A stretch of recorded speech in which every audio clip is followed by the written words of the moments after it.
Here's how I created over $250 million in marketing returns and more than $10 million in investments for my clients. So, if you don't know me, my name is Jen Clinehens.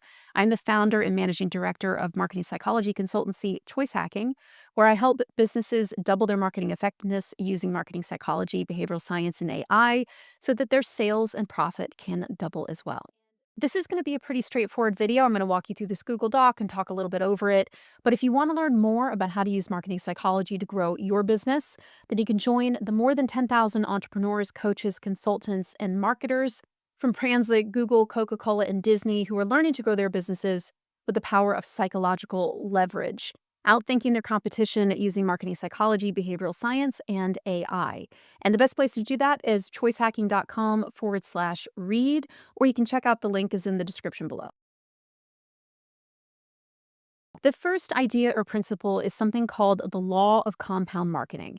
Now, marketing is an investment that compounds over time, not an emergency lever to pull when your sales go down, which is how a lot of people treat it. So, this is just actually a quick example of when I say compounds over time, it's sort of the same concept as compound interest. So, you can have the same amount of interest in a savings account, for example. You can put in the same amount of money every single month, but if you have a different time invested, you can see it makes a huge difference in how much money you actually have. So if you started 20 years ago and put in the same interest in the same investment, you'd have $75,000 and some change. But if you started 5 years later and invested for 15 years, you would only have 41,000. So you can see the longer you do something, the more consistent you are with something, the more powerful it becomes, the more you get back in return. Now, in my experience, too many people like to take what I call a RAMS approach to marketing. So that is a random acts of marketing. RAMS, get it? And this is true whether you run a product business or you run a service-based business like a coach or a consultant. Coaches and consultants tend to do random acts of marketing slightly differently in that they will go service a bunch of clients like, oh God, I have to work on all these projects. And they forget to do any marketing while they're working with clients. And then they turn around and go, I don't have any clients. And they just start doing random acts of marketing everywhere. They turn it on and off like a faucet because they think it works instantly. Oh, all I have to do is like run some Facebook ads or do some posts on LinkedIn and I'll have more clients or more customers. But in reality, that can work, but it doesn't work nearly as well as the law of compound marketing, letting it build on itself like a snowball rolling down a hill, getting bigger and bigger as it goes.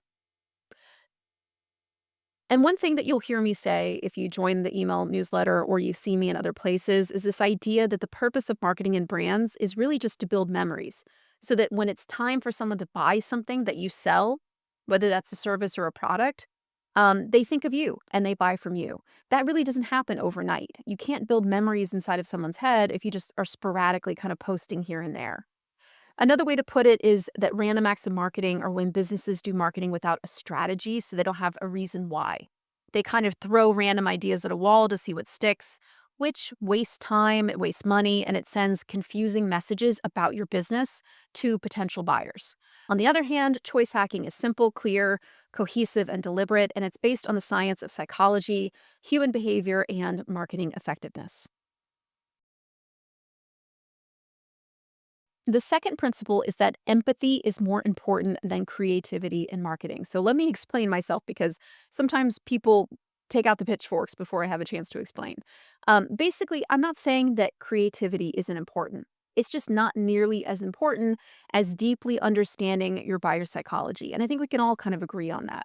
If you can be empathetic and creative, even better. But if you have to choose, it's much better to spend your energy on empathetic marketing. So that's understanding what drives people, why they think, feel, and do what they do, or why they don't do what you want them to do. The third principle is that buyers search for and make decisions based on invisible psychological signals that your business is sending out, whether it's happening consciously or not. So, psychology and behavioral science tells us or helps us decode and manage these invisible signals so that we can sell more. Now, this is the psychological side of branding and brands. And when we manage it correctly, it can transform your brand, your sales, and your profits. So, for example, one type of invisible psychological signal is a status signal. And a status signal, depending on your product or brand, can make or break it. Now, status is just a social measure of where we stand in relation to our peers or our colleagues, right?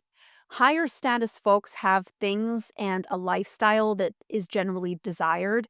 Lower status people do not. And according to psychology and behavioral science research, status is an incredibly powerful and one of the most powerful drivers of human behavior. So, neuroscientist Michael Gazzaniga put it this way: when you get up in the morning, you think about status. You think about where you are in relation to your peers. And despite what you might believe, like status isn't all about finances, though it very often can boil down to being about getting more money or earning more money or whatever. Um, it really depends on a person's ideal identity and what they want to achieve as to what sorts of status signals they look for. For people who are driven by status, which is 99% of people, they're attuned to the markers and signals of status consciously or not. They basically want to know whether your product or brand can move them up in their personal status ladder or down. So, if I buy an iPhone, does it put me up the ladder or down the ladder? If I buy a Pixel, does that put me down the ladder or up the ladder? And you can have two different people, and the answer can be different for both of those people. Maybe there's someone who their version of status is saving money. It's getting the same quality phone for less money. So when they buy a Pixel, they go up the status ladder. Now, compare that with somebody who maybe is like a finance executive, they're making a lot of money. For them, the most expensive phone is the thing that conveys the sort of status signals they want to send to the people around them. So for them, buying a Pixel would send them down the ladder, whereas buying an iPhone would send them up the ladder. It's really all about what people value and what they want, what status means to them. Now, status signals can make a huge difference, a massive difference to your sales and profit because they help you create a much stronger brand, which a brand really is just a set of subconscious memories and associations. And what that means for your business is that you get the ability to charge more. You can charge a price premium.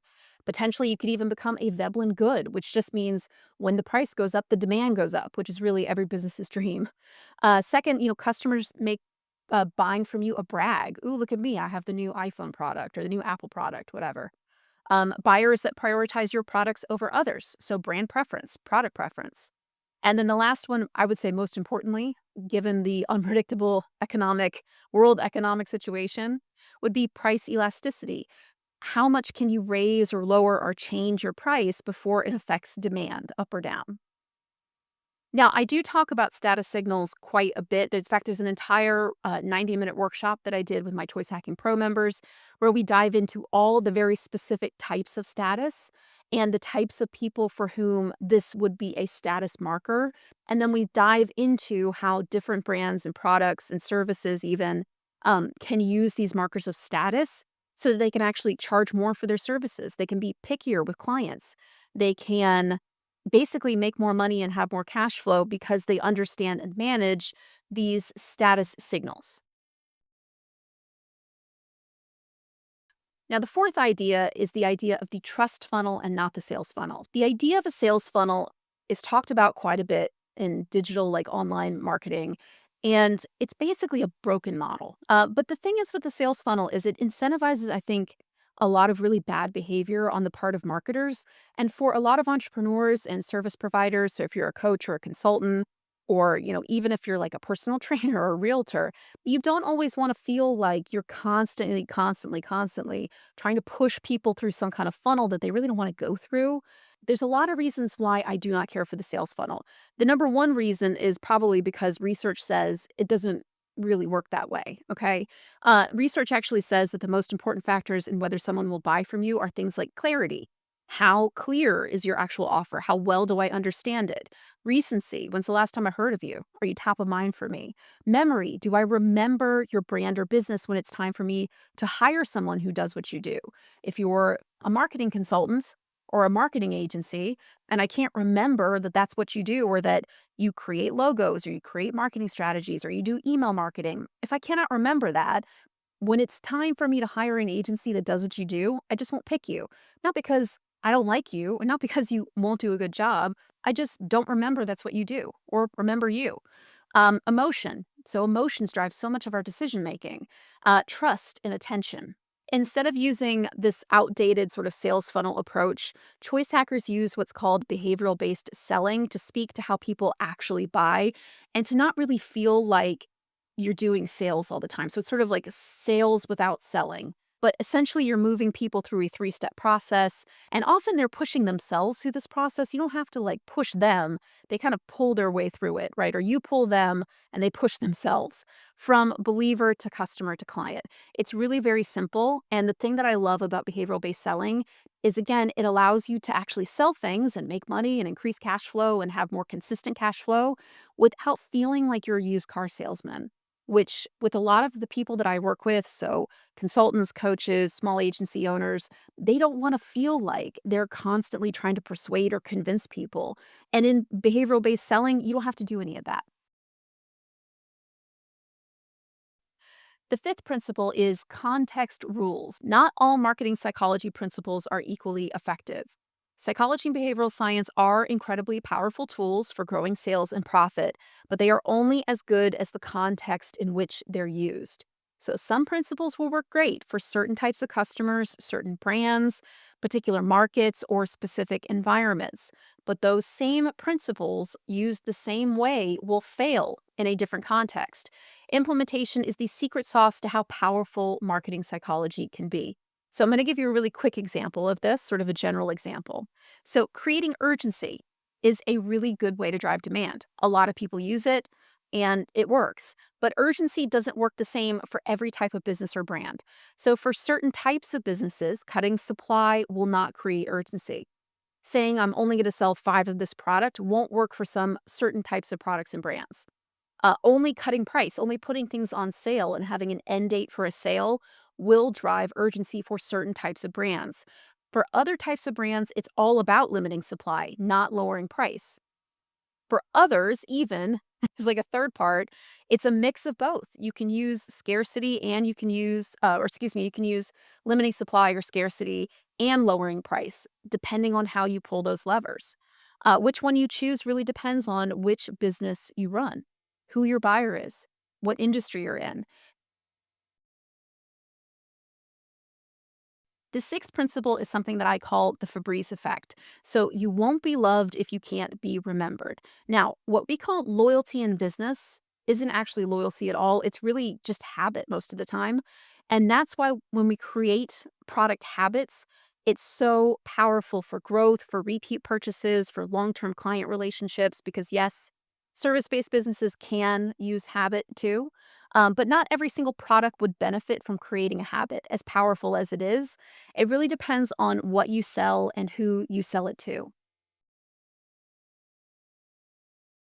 Seventh principle is called the momentum effect, habit versus timing. So it sort of follows on from the one previous.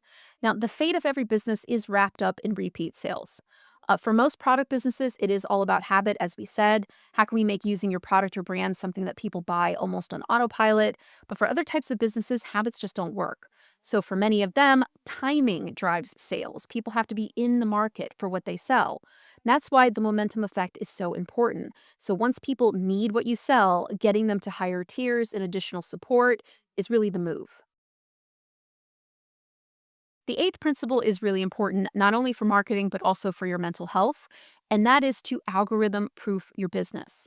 Choice hackers don't chase trends or algorithms because they're constantly changing. It is a losing game to try to tweak your marketing strategy every time somebody in Palo Alto or Silicon Valley decides to change something inside of an algorithm. So instead, choice hackers reach buyers by building our marketing and our businesses on what doesn't change: the human brain. There is also one rule, one addendum to this that choice hackers always follow, and that is we use marketing psychology and behavioral science ethically. We believe in delivering value for our buyers, not using psychology to trick or manipulate. And those are 8 of the top ideas that have helped me create more than $250 million in marketing returns and 10 million in investment for my clients. All of these principles are simple, but few people find them easy. Actioning even half of these will quickly bear fruit, and I've seen it in my one-to-ones, I've seen it in Choice Hacking Pro and with people who take my courses and my workshops. It drives sales and revenue, it increases profit margins, and it attracts buyers and leads like a magnet. Now, if you want the exact steps to get there and my help implementing them, I recommend joining Choice Hacking Pro, where I act as your chief marketing co-pilot to help you 2x your marketing effectiveness using psychology, behavioral science, and AI so that your sales and profit can 2x too. Choice Hacking Pro is invite only, as I said earlier in the video. If you want to know when Choice Hacking Pro opens or when my one-on-ones open or when there's a new course or a workshop that's open that you can take, I recommend just joining my free newsletter. That's at choicehacking.com/read. I've also put the link in the description below.